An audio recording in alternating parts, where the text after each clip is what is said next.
Blog Talk Radio.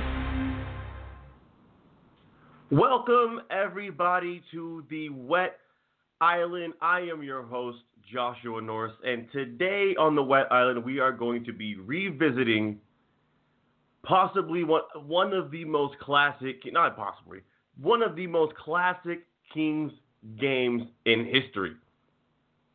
The Los Angeles Kings versus the Edmonton Oilers, April 10th, 1982, better known as the Miracle on Manchester. And let me tell you something. To call it a miracle is not far-fetched. You know, Jesus Christ himself would have been proud of this one. Jesus walked on water. He healed the blind. He turned water into wine. Bro, miracle on Manchester. Jesus would give the Kings props for this. But I digress. I want to get a few things off my chest before we hit the review. Yesterday's show. That show just needed to happen. When I play it back, I have gripes, I have complaints about the show. I should have done a better job, but that show just needed to get this. It was just meant to get this off the ground, and now we're off to the races. But two problems in particular I have with yesterday's show. One, obviously, I couldn't get the clip to work the way I wanted it to, which has been rectified today. A little editing, no problem, super easy. The second problem, and I apologize, I accidentally slipped up and dropped a few F-bombs. Bro, it was not by design. The Wet Island is a relatively family-friendly show, and I want to keep it that way. So I apologize for those F-bombs. But, bro, when Joe Pavelski ties the game, you might drop a couple F-bombs, bro. And when Setaguchi rips your heart out, we can get to Setaguchi real quick, you might drop a couple F-bombs. Speaking of Devin Setaguchi, I love stories like this. Apparently, he was going through depression. Apparently, he turned to alcohol to try and help with this depression. Things have changed. He's turned his life around. He now has a tryout for our beloved Los Angeles Kings. And, bro, listen, I'm willing to put the pain aside. I hope he makes the team, bro. I like these stories, and I like to see people who are down in the dumps. I like to see the turnaround. I like to see them succeed. Bro, the first couple things. When you think of the Miracle on Manchester, a couple things come to mind. For me, Bob Miller is at his best here. The fourth goal, the Bozek tire, and the Darrell Evans game winner. Those are two of the greatest Bob Miller goal calls in history. And why they're Bob's emotion. This is how everyone knows I'm big on commentary. Good commentary can take a boring Arizona and Phoenix game or Arizona and Florida game, and a good commentary can make it watchable. Bob Miller is great because when he's very unbiased, like a commentator should be. But the thing about Bob is he loves the Kings, and there's certain moments in time where his emotion he's going to be overrun with emotion, and you can sense it. And when Bob Miller is emotional, bro, you're about to be emotional right with him. Also, when I watch this game, bro, these goaltenders, poor Mario Lessard, he's in the pipes with cardboard boxes for goalie pads. He has an oven mitt for a glove. He was outside. He broke a tree branch off, and that's his goalie stick. And he's in the net with sandals with a blade attached to it. And he's out here trying to stop Wayne Gretzky clappers. Bro, I'm not stopping it. Are you kidding? With this equipment, I'm not stopping way past his prime Wayne Gretzky 90-mile-an-hour heaters. Get out of here, bro. Anyway. Also, what I want to get to before we actually hit this review. I didn't know about this, but if you're an LA sports fan, if you're a Dodger fan like I am, I had no clue about this. I checked my MLB app this morning. Bro, Clayton Kershaw is back tonight. Clayton Kershaw is back. We are 5 games ahead of the Giants, and we just got our best player back in September. Bro, say what you want about August. We're sitting pretty right now. 5 games up. Kershaw's back. Everybody's hitting. They say peak at the right time, right? Bro, but I would love nothing more to send Vince Scully into the sunset with a World Series championship. That is an absolute dream. With that said, I want to say one more thing about the Dodgers. I don't have Time Warner Cable. I can't watch them whenever I want to watch them. Most of the time, I'm going to have to stream it. I'm watching the Dodgers and the Diamondbacks the other night. Bro, this kid, Jock Peterson. It's like 2 strikes. It doesn't faze him. He's still gonna spit on bad pitches. He's gonna hit his pitch, and he's gonna have a quality at bat every single time. I love that Jock. Before when AJ Ellis left, Jock Peterson became my favorite Dodger. I love that kid style. With all that said, finally, let's get into the review of the Miracle on Manchester. Bro, and again, it's truly a miracle. Let me rattle off a couple of names. Wayne Gretzky, Mark Messier, Yari Curry, Paul Coffey, Glenn Henderson, Grant Fuhr. Bro, is there, in the history of hockey, is there a group of Hall of Famers on one team at the same time and like this? And then go up 5 rip? Bro, it is a freaking miracle. And also, when you watch this game, the way the game is played, we don't need to say it, but it's so much different now. If you watch this game, it's the muggings, the slashes, the hooks, the holds. There really is, there's hardly any space out there. I can't believe, watching the games today, what gets called as opposed to the non-calls that you can see in this 1982 game. It's unreal, bro.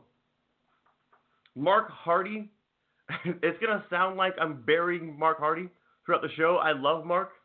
Bro, he gets away with freaking murder, especially on number 99. That guy is committing bloody murder on Wayne Gretzky, and the ref just, that's what they did back then. They just turned an eye. No problem, I suppose. By the way, Gretz was all over the ice. There was chances Gretz had. He could have made it 6-7-2. But as fate would have it, they found a way to not go in. That's where we're going to jump in. 5-2, unfortunately, after all the research and all the searching, all I could find was highlights of when it's 5-2. So the Oilers score the first 5. The Kings get 2 back. And then Charlie Simmer does get the 3rd. This pass stolen by the Kings. There's Hopkins to Simmer. Simmer behind the net. Tried to pass in front, and he scores!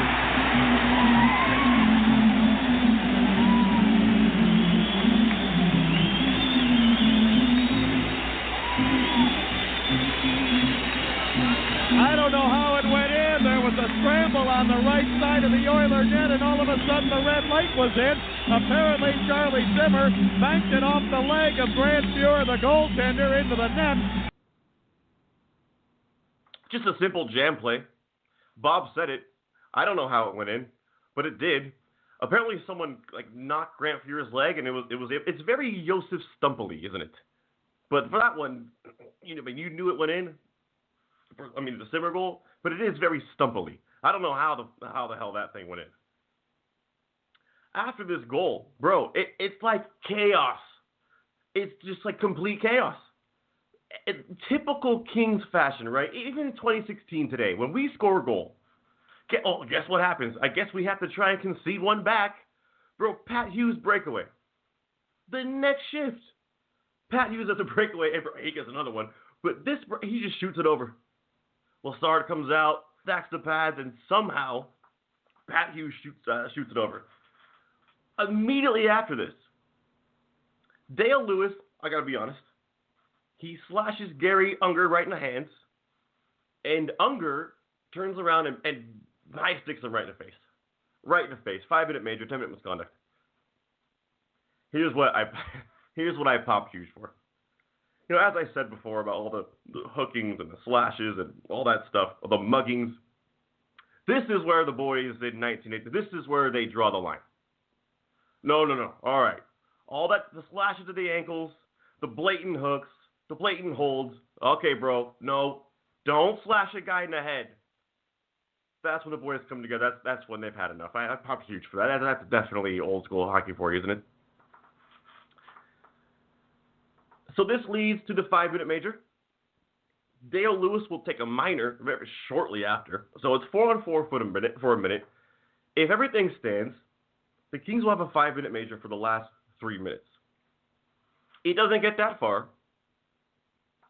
Mark Hardy gets another one back. The Oilers, Glenn Anderson to the King line, drops it back, and a return pass from Gretzky intercepted by Larry Murphy.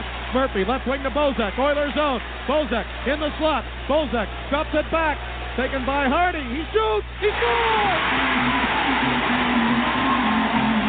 Woo!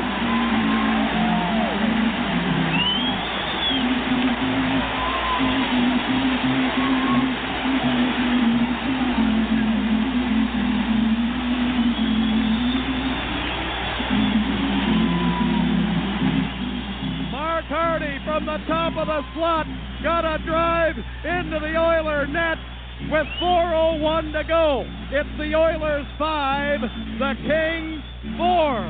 And that goal with both clubs shot. Bob's getting there. If you listen to Bob's voice, he's getting there. I don't know if he believes just yet, but he's getting there. But a couple things I pop for on this. Bro, I forgot to mention it on the last goal. Did you hear the forum music? The forum music when we score goals, epic. I can't not pop for that. Also, what you got to pop for, if you listen to it again, I'm not to play it again, but listen to 82 Nick Nixon. Nick Nixon goes, woo! I got to play it back. The Oilers, Glenn Anderson to the King line, drops it back, and a return pass from Gretzky intercepted by Larry Murphy. Murphy, left wing to Bozak, Oilers zone. Bozak in the slot. Bozak drops it back, taken by Hardy. He shoots, he scores! Woo! Woo! 82 Nick is woo! On commentary. Could you picture 82 Nick Nixon doing that? You got to pop for that. So, it's 5-4 with 4 minutes to go. And from this point, bro, it's up and down the ice. It's helter-skelter. There's chances galore because, bro, again, as I said about the Tendies, bro, they don't want to stop it. They don't want to stop the puck. They're in cardboard box goalie pads. So every shot is a freaking chance. Doug Smith shoots one just wide. Bro, Taylor has a chance. Every single thing is chances. Oilers go up and down the ice, and they got Hall of Famers. Who knows? Anything could go in at any moment. I do have to bury I pop for the forum all the time. I do have to bury the forum for one thing. If you watch these games and you watch old Great Western Forum games, when the crowd gets excited, from the camera's vantage point, when the crowd gets excited, they stand up. You can't see a damn thing. So we're under 2 minutes. Got a power play, but sometimes you can't see what's freaking going on because the crowd's too excited. And as a viewer, you're like, well, you're just relying on Bob. Thank God he's a genius. Otherwise, you're going to miss the action. Bro, Pat Hughes. He missed one earlier. He gets another chance. He gets a double chance. He misses the breakaway. But Pat Hughes, all he has to do is convert one of these. And it's GG. Bye-bye, Kings. Lassard makes a huge save. Surprised he wasn't injured. But he makes a huge game saver. Absolutely huge game saver. Now, bro, here we go.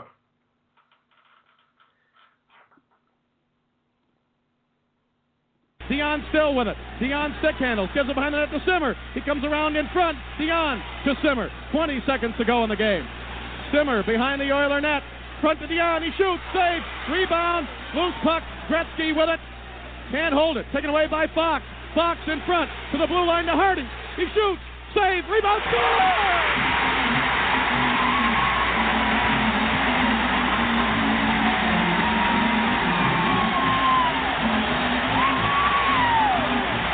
Believe it.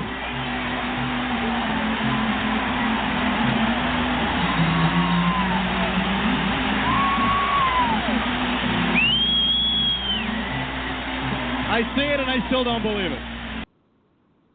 Bro, Bob and Nick, freaking geniuses, absolute legends. They could not call that goal better. And Bob, for what it's worth, as I said before, this is what's epic about Bob. He barely calls the goal. He barely even says anything. He's speechless. He officially cannot believe what's going on in front of his eyes. And Nick, do you believe it? I see it and I still don't believe it. Bro, I'm so happy to be a Kings fan and have those two guys. Are you kidding? We're so privileged to have those two legends. Freaking legends, bro. Bro, you have to hear it again. Dion still with it. Dion stick handles. Gives it behind the net to Simmer. He comes around in front. Dion to Simmer. 20 seconds to go in the game. Simmer behind the Oiler net. Front to Dion. He shoots. Save. Rebound. Loose puck. Gretzky with it. Can't hold it. Taken away by Fox. Fox in front to the blue line to Harding. He shoots. Save. Rebound. Score!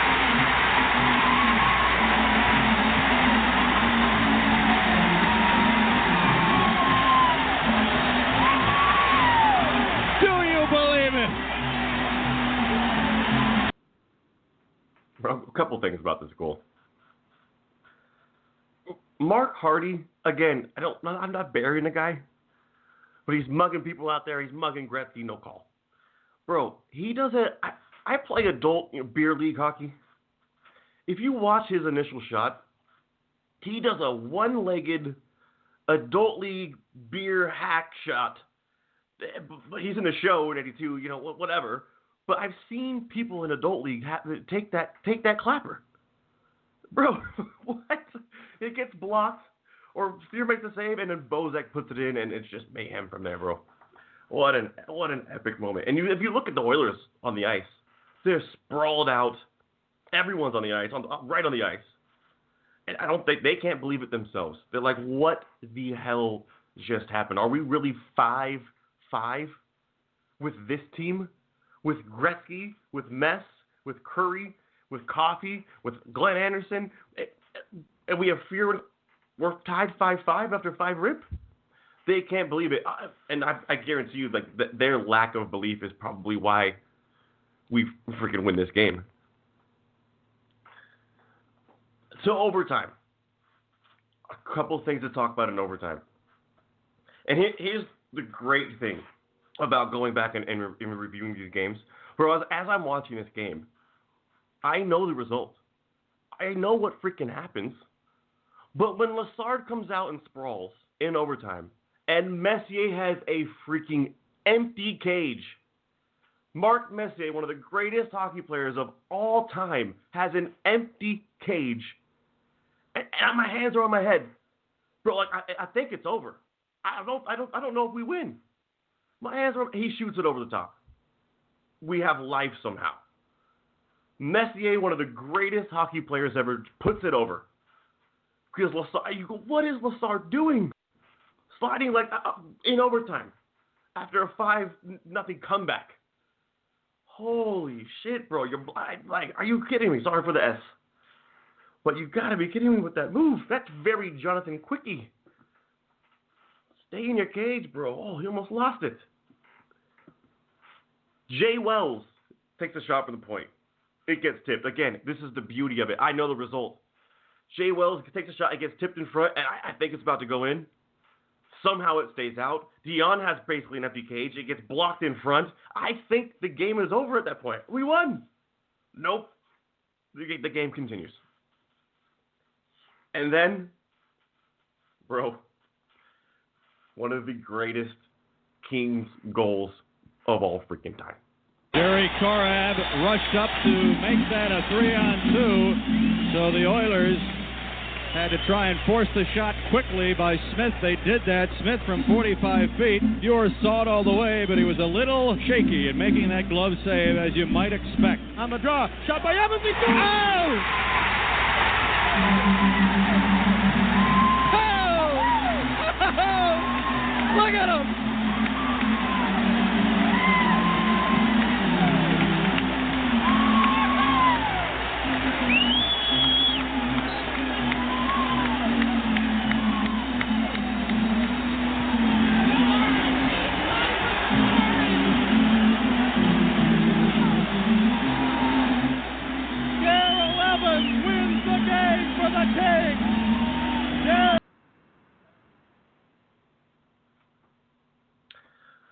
Bro, you know what I hate? For some reason, when I'm doing a show, randomly, people will come in my room and just start throwing onions. They just start throwing onions in my room, bro. Well, I don't understand why they do that when I'm in the middle of a Kings podcast. Stop throwing onions in my room. They did it before on the Bozak tire. Stop throwing onions in my room. Bro, I'm not going to do this on a freaking podcast. I sound like Gretz, when he got traded. Fuck. Oh. That is one of the greatest. Chills every time I watch it. We're going to play it back one more time. Jerry Korab rushed up to make that a 3-on-2, so the Oilers had to try and force the shot quickly by Smith. They did that. Smith from 45 feet. Ure saw it all the way, but he was a little shaky in making that glove save, as you might expect. On the draw, shot by Evans. He scores! Oh! Look at him! I gotta pause it right there, bro. Ho! Ho! Ho! Ho! Ho! You know what? I might open every single show with that. Instead of this generic, okay, everybody, welcome to the what? No, bro. Every show I'm going to open with, ho! Ho! Ho! Ho! Ho! That's Nick. That's Nick. I couldn't, but when I found out that's Nick Nixon, bro. Ho! Look at him. Oh, Bob and Nick are just legends. I can't say it enough. And there's this thing about Daryl. Daryl Evans is prancing, ice prancing, up and down the ice. Like with flailing, he looks like a gazelle, ice prancing after this goal. It's I don't understand the celly. I don't get it, but it's one of the greatest cellies I've ever seen. Daryl ice prancing up and down the ice after this freaking goal. Bro, why do these people throw onions in my room?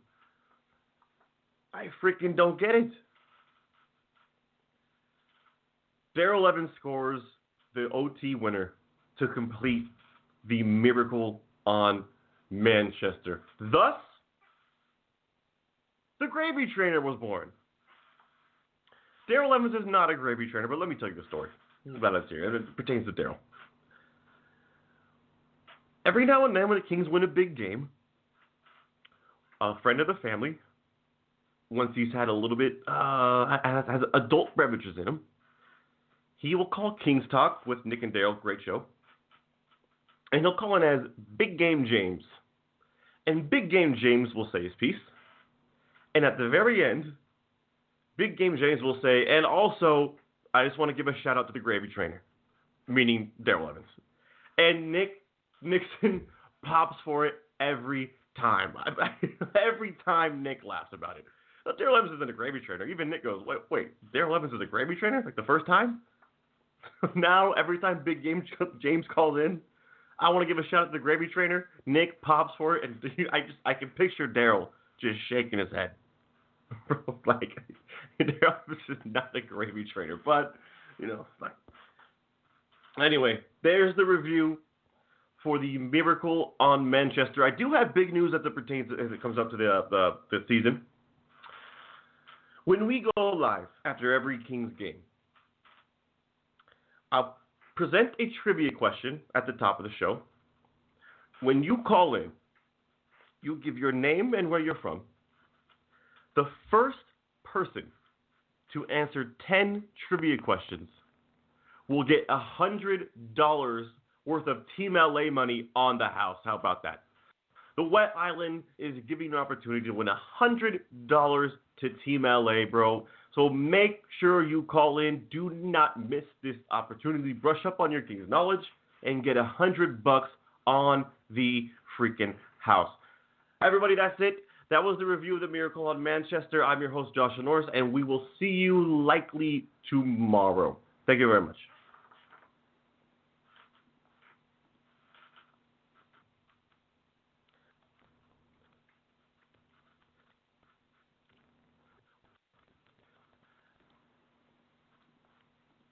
Progressive presents Mindfulness with Flow.